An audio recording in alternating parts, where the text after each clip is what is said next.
ಭಾರತ ಮಾತೆಯ ಮುದ್ದಿನ ಮಗಳಾದ ಕರ್ನಾಟಕ ತಾಯಿಗೆ, ಈ ಪುಣ್ಯ ಭೂಮಿಗೆ ಹಾಗೂ ಕರ್ನಾಟಕದ ಪ್ರಜೆಗಳಿಗೆ ನಾನು ತಲೆಬಾಗಿಸಿ ನಮಸ್ಕರಿಸುತ್ತಿದ್ದೇನೆ. ಗೌರವಾನ್ವಿತ ಒರಿಸ್ಸಾದ ಮಾಜಿ ಮುಖ್ಯ ನ್ಯಾಯಮೂರ್ತಿಗಳು ಮತ್ತು ಭಾರತದ ಸುಪ್ರೀಂ ಕೋರ್ಟ್ನ ಮಾಜಿ ನ್ಯಾಯಮೂರ್ತಿಗಳು ಶ್ರೀ ಜಸ್ಟಿಸ್ ವಿ ಗೋಪಾಲ್ ಗೌಡ ಅವರು, ನಮಸ್ಕಾರ. ಗೌರವಾನ್ವಿತ ಕೇಂದ್ರ ರಾಜ್ಯ ಸಚಿವರು, ರೈಲ್ವೆ ಸಚಿವಾಲಯ ಮತ್ತು ಜಲಶಕ್ತಿ ಸಚಿವಾಲಯ ಹಾಗೂ ಸಂಸದರು, ತುಮಕೂರು ಲೋಕಸಭಾ ಕ್ಷೇತ್ರ ಶ್ರೀ ವಿ ಸೋಮಣ್ಣ ಅವರು,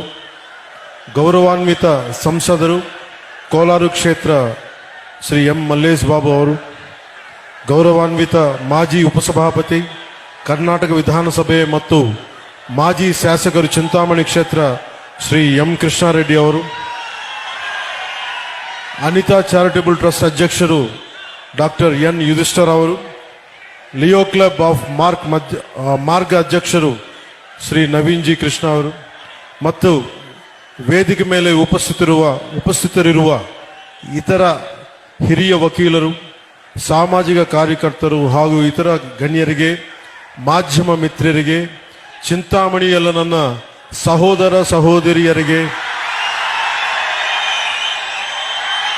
ಸಾರ್ವಜನಿಕರಿಗೆ, ನೇರ ಪ್ರಸಾರವನ್ನು ವೀಕ್ಷಿಸುತ್ತಿರುವ ಜನರಿಗೆ ನನ್ನ ಹೃದಯಪೂರ್ವಕ ನಮಸ್ಕಾರಗಳು.